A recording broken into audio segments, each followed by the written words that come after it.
Hi traders, welcome to another episode. आज हम आपके साथ अपना favourite price action setup share करने जा रहे हैं। इस सेटअप की हेल्प से आप किसी लेवल के ब्रेकआउट होने से पहले ही एंट्री लेना सीख जाएंगे और ब्रेकआउट के बाद के बिग मूव को स्मॉल स्टॉप लॉस के साथ कैच करना सीख जाएंगे। और साथ ही मदर कैंडल में एक बहुत ही इंटरेस्टिंग चीज बताने जा रहे हैं। वैसे तो आप mother candle, inside candle, bullish engulfing bar आदि जानते ही हैं, इसीलिए हम इस पर डिस्कशन नहीं करेंगे। हम आपके साथ एक एडवांस कॉन्सेप्ट शेयर करने जा रहे हैं जो बहुत ही यूनिक है। इस कॉन्सेप्ट में हम सबसे पहले तो ये सीखेंगे कि एक्चुअल में मदर कैंडल को कहाँ यूज करना चाहिए जिससे कि हमारी ट्रेड विनिंग में ही जाए। दूसरे, मदर कैंडल में बनने वाले इंटरनल स्ट्रक्चर को कैसे रीड किया जाए जिससे कि मदर कैंडल के ब्रेक होने से पहले ही एंट्री बना सके। तो आज हम इस वीडियो में बताने जा रहे हैं कि वॉल्यूम और प्राइस एक्शन की मदद से मदर कैंडल फॉर्मेशन को कहां आइडेंटिफाई करें, मदर कैंडल के इंटरनल स्ट्रक्चर को कैसे रीड करें और कैसे इस मदर कैंडल के ब्रेकआउट होने से पहले ट्रेड को कैच करें, कैसे इसे इंट्राडे ट्रेडिंग के लिए यूज करें। तो हमेशा की तरह अपना सहयोग देने के लिए लाइक बटन को हिट करिए जिससे कि हम आपके लिए और भी वीडियो लाते रहें। और यदि आप नए हैं और कई एडवांस ट्रेडिंग नॉलेज प्राप्त करना चाहते हैं तो हमारे चैनल को सब्सक्राइब करें।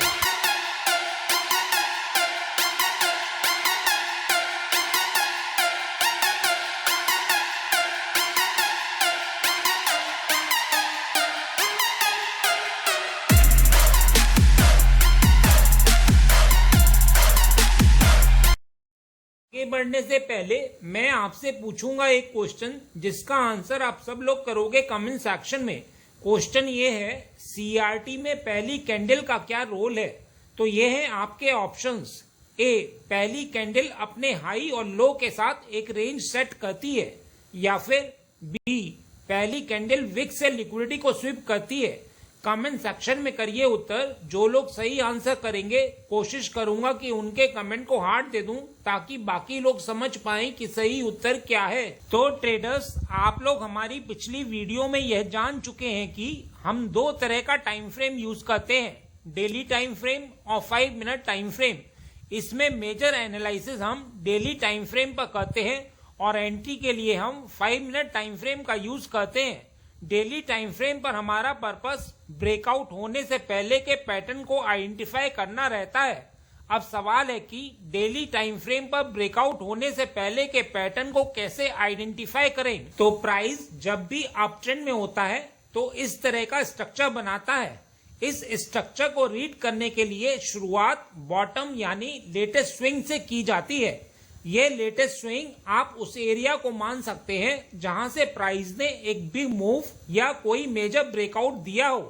तो जैसे यहाँ प्राइस ने यहां से स्टार्ट करके एक स्विंग बनाया और एक लो बनाया, फिर दोबारा एक स्विंग बनाया और एक लो बनाया, मतलब इस तरह प्राइस चलता है।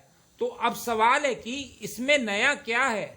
इसके लिए आप यहाँ प्रीवियस स्विंग को मार्क करके आगे एक्सटेंड कर लीजिए। एक बात का ध्यान रखिएगा कि यदि हायर हाई हायर लो बन रहे हैं तो स्विंग हायर ब्रेक किए बगैर नया स्विंग लो नहीं बनता है, और यदि ऐसा नहीं होता है तो वहां से लोअर हाई लोअर लो बनना शुरू हो जाएंगे। तो हमें यहाँ ये आइडेंटिफाई करना है कि प्राइस स्विंग ब्रेक करने के बाद जब वापस आता है तो कहां से सपोर्ट फॉर्म करता है, यानी कहां से नया स्विंग लो बन सकता है, और इस नए स्विंग लो से नेक्स्ट स्विंग हाई की एक्सपेक्टेशन की जाती है। तो अब सवाल है कि क्या साइन होते हैं कि प्राइस यहीं से स्विंग हाई बनाएगा। तो यदि प्राइस को हायर हाई हायर लो को कंटिन्यू करना है तो वह अपने प्रीवियस स्विंग हाई के पास से ही सपोर्ट फॉर्म करेगा और ऊपर की ओर जाएगा। प्राइस सपोर्ट बनाने के बाद नीचे ब्रेकडाउन नहीं देगा। जैसे यहाँ प्राइस ने एक सपोर्ट बनाया और ब्रेकआउट करके ऊपर चला गया। अब जो ऊपर वाला स्विंग हाई होता है वह कंफर्मेशन का एरिया होता है, मतलब यदि प्राइस इसके ऊपर भी क्लोज कर देता है तो प्राइस नया स्विंग हाई बनाने के प्रोसेस में है। तो इस तरह से हम ब्रेकआउट होने से पहले के सिम्टम को आइडेंटिफाई कर सकते हैं। यदि इस प्रोसेस को समराइज करें तो पहला स्टेप है कि प्राइस प्रीवियस स्विंग हाई को ब्रेक करेगा। दूसरा स्टेप है कि ब्रेक करने के बाद वापस आने पर सपोर्ट क्रिएट करेगा। मतलब प्राइस सपोर्ट को नीचे की तरफ ब्रेक ना करके ऊपर के रेजिस्टेंस ब्रेक करता है। तो यदि ऐसा साइन मिलता है तो प्राइस वीक नहीं है, प्राइस एक पॉजिटिव मोड में है और बहुत ज्यादा चांस होते हैं कि वह अपने स्विंग हाई को भी ब्रेक कर दे। और यदि ऐसा होता है तो यह प्राइस के पॉजिटिव होने के कंफर्मेशन होते हैं और स्विंग ब्रेक हो जाने के बाद एक नया स्विंग हाई बनता है। तो इस तरह से आप नए स्विंग हाई को प्रेडिक्ट कर सकते हैं। यह एक साइकिल है, यही चीजें रिपीट होती रहती हैं। अब यदि प्राइस नए स्विंग हाई से वापस आता है तो अब हम क्या एक्सपेक्ट कर सकते हैं? तो बिल्कुल जिस तरह से प्राइस ने अपने प्रीवियस स्विंग हाई को प्रोटेक्ट किया, वह इस वाले स्विंग को सपोर्ट में कन्वर्ट कर सकता है। आइए इसे कैंडल वाइज समझते हैं। यहाँ प्राइस अपने प्रीवियस स्विंग हाई पर आता है तो आपको यहाँ कुछ इस तरह के सपोर्ट दिखाई देंगे। मतलब एक मदर कैंडल फॉर्म हो जाएगी और प्राइस इसी मदर कैंडल की रेंज में ही रुका रहेगा। मतलब कोई बड़ा मूव नहीं होगा। यदि प्राइस को नीचे जाना है तो सपोर्ट ब्रेक कर दे, लेकिन यदि कोई वैलिड सपोर्ट ब्रेक नहीं हो रहे हैं तो इसका मतलब है कि प्राइस स्ट्रांग है। यदि दूसरे शब्दों में कहें तो प्राइस स्ट्रांग नहीं है तो वीक भी नहीं है। तो इसका मतलब है कि यह अपसाइड के मूव दिखा सकता है। एक बात का ध्यान रखिएगा कि यदि मार्केट अपट्रेंड में है तो यह सब एनालिसिस आपको स्विंग हाई लेवल पर करनी है। तो यदि प्राइस को ब्रेकआउट देना है तो वह ब्रेकआउट से पहले कुछ सिम्टम्स देता है, जिसमें सबसे पहला सिम्टम है कि प्राइस अपने सपोर्ट को प्रोटेक्ट करता है। दूसरा है कि प्राइस मेजर मदर कैंडल के अंदर बन रही कैंडल्स यानी इंटरनल स्ट्रक्चर के रेजिस्टेंस को ब्रेक करके सस्टेन करता है। यह रेजिस्टेंस प्रीवियस डे हाई या कोई ऐसा लेवल हो सकता है जहां से प्राइस बार बार रिजेक्ट हो रहा हो। यदि प्राइस अगले दिन इस रेजिस्टेंस को हाई वॉल्यूम या गैप के साथ ब्रेक करता है तो हम लोअर टाइम फ्रेम की ब्रेकआउट कैंडल के हाई पर एंट्री बना सकते हैं।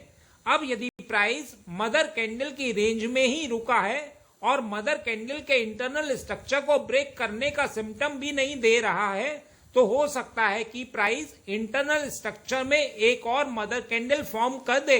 तो यदि लोअर टाइम फ्रेम पर इस मदर कैंडल का ब्रेकआउट होता है तो बहुत ज्यादा चांस रहता है कि प्राइस मेजर मदर कैंडल को भी ब्रेक कर दे। तो इस तरह से हम इंटरनल स्ट्रक्चर की सिम्टम्स की हेल्प से मेजर ब्रेकआउट से पहले ट्रेड पकड़ सकते हैं और एक बड़े मूव को कैच कर सकते हैं। इसी का वाइस वर्सा हम डाउन ट्रेंड के लिए यूज करते हैं। मतलब यदि प्राइस लोअर लो लोअर हाई बना रहा है तो यही सब एनालिसिस आपको स्विंग लो लेवल पर करनी है। जैसे प्राइस स्विंग लो पर रेजिस्टेंस को ब्रेक नहीं कर पा रहा है और रेंज के अंदर रुका है, तो जैसे ही प्राइस प्रीवियस डे लो को गैप डाउन से ब्रेक करता है या प्रीवियस डे की रेंज के नीचे के सपोर्ट को ब्रेक करता है तो आप सेल साइड की ट्रेड ले सकते हैं। आइए इस कॉन्सेप्ट को लाइव एग्जांपल से समझते हैं जिसमें हमने भी ट्रेड किया था। यह हैवेल्स का डेली टाइम फ्रेम चार्ट है। यहाँ देखिए, यह स्विंग हाई, यह स्विंग लो और यह स्विंग हाई। यहाँ प्रीवियस स्विंग हाई पर लेवल मार्क कर लेते हैं। जहां से प्राइस चला है वह एक सपोर्ट एरिया है। इस सपोर्ट एरिया पर लोएस्ट कैंडल का हाई भी मार्क कर लेते हैं। जब प्राइस पहला स्विंग हाई बनाकर वापस आता है तो यहीं से सपोर्ट लेता है और एक नया स्विंग हाई बनाता है। मतलब जब सपोर्ट प्रोटेक्ट हो रहे हैं और ऊपर रेजिस्टेंस को ब्रेक करना शुरू कर दिया है, जिससे ऊपर स्विंग हाई भी ब्रेक हो गया है और एक नया स्विंग हाई बना है और फिर वापस प्रीवियस स्विंग हाई लेवल को रीटेस्ट करने आया है। अब आप इस लेवल पर प्राइस को रीड करिए। यहाँ कैंडल्स दिखाती हैं कि प्राइस सपोर्ट को प्रोटेक्ट कर रहा है, प्राइस इस लेवल के नीचे नहीं जा पा रहा है।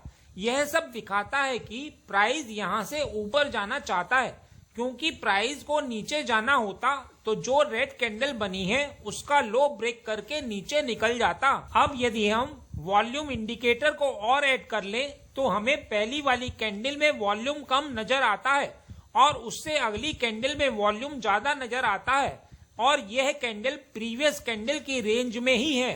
जो यह शो करता है कि इन्वेस्टर्स को इस जगह इंटरेस्ट है और उन्होंने स्टॉक में डिलीवरीज उठाई हैं। और इससे अगली कैंडल देखें तो इसने भी लो को प्रोटेक्ट किया है और प्रीवियस डे कैंडल के ऊपर क्लोजिंग दी है। तो यहाँ यदि हमें लोअर टाइम फ्रेम पर प्रीवियस डे कैंडल का हाई वॉल्यूम के साथ ब्रेक होते हुए मिलता है तो बहुत ज्यादा चांस है कि प्राइस मदर कैंडल को भी ब्रेक करके ऊपर निकल जाए और हम एक बहुत अच्छे मूव को एक्सपेक्ट कर सकते हैं। टारगेट हमारा इस कैंडल का हाई रहेगा। आइए अब इसे 5 मिनट टाइम फ्रेम पर जूम करते हैं और देखते हैं कि हमारी एंट्री कैसे बन सकती है। तो यहाँ black line previous day candle का हाई है। तो यहाँ 9:15 की कैंडल प्रीवियस डे हाई को हाई वॉल्यूम के साथ ब्रेकआउट देती है, जो कि प्राइस की स्ट्रांगनेस को शो करता है और हम एक अच्छा मूव एक्सपेक्ट कर सकते हैं।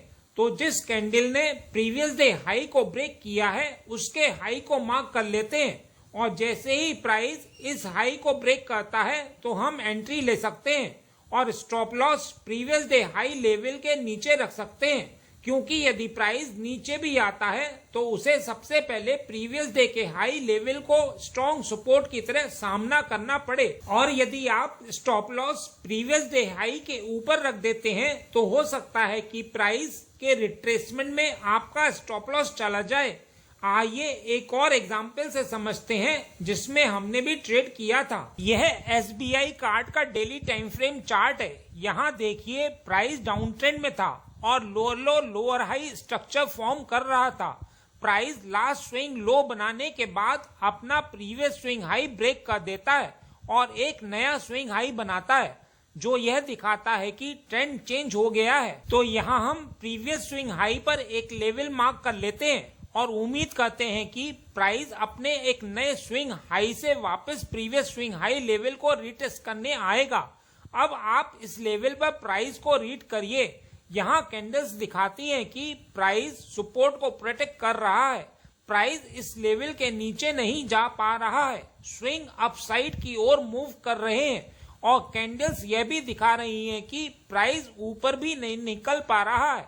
इसी लेवल पर एक चीज और नोट करिए, प्राइस लेवल को छोड़ नहीं रहा है। मतलब प्राइस जैसे ही लेवल से नीचे आता है तुरंत अगले दिन ऊपर चला जाता है। यह सब दिखाता है कि प्राइस यहाँ से ऊपर ही जाना चाहता है, क्योंकि प्राइस को नीचे जाना होता तो जो रेड कैंडल बनी है उसका लो ब्रेक करके नीचे निकल जाता। अब यदि हम वॉल्यूम इंडिकेटर को और ऐड कर लें तो हमें पहली वाली कैंडल में वॉल्यूम कम नजर आता है और उससे अगली कैंडल में वॉल्यूम ज्यादा नजर आता है और यह कैंडल प्रीवियस कैंडल की रेंज में ही है।